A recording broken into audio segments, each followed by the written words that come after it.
You guys are not going to believe this.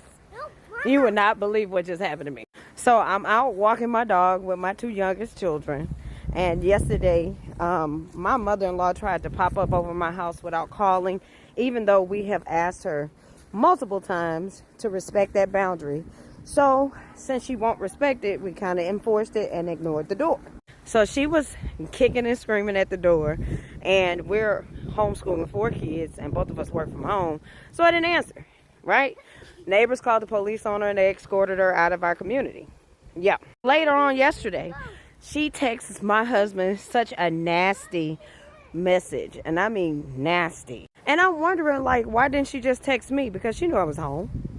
Like everybody, you know I was home. Why you didn't text me? But he didn't read it.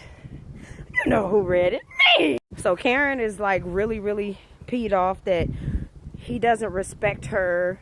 And whenever she pops over, she should always be welcome in our home. And I brainwashed him because she's been gone all his life to know how to treat a mother. Mind you, he's a grown man with 4 children. Nobody need to brainwash him. So instead of replying back to the message that I'm reading on his phone, I called her from my phone. Yeah. She answered, "I don't feel like arguing with you." I said, "Listen, Karen, I need you to understand that we have asked you to respect this boundary." She cuts me off. "I don't have to respect anything that you say.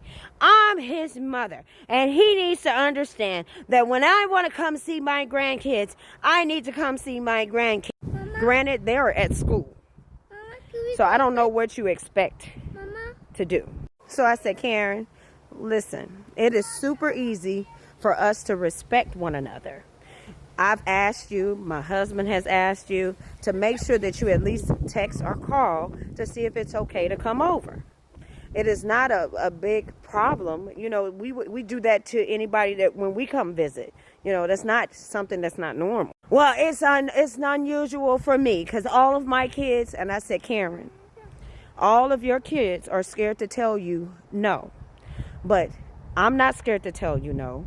And neither is my husband. So it's either respect our boundaries or you won't be a part of our lives." And she hung up on me. So then about 5 minutes later, my husband got a text message from Karen.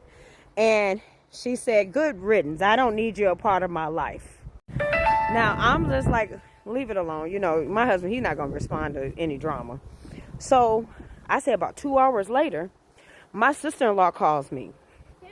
She tells me that they had to go to court and Karen act a fool. And now her husband is trying to back her, which I'm really proud to hear, in setting proper boundaries. They have an active restraining order on her. Hence, that's why she's now trying to come over here. I need y'all thoughts. Because to me, it seems like she just needs to find her life.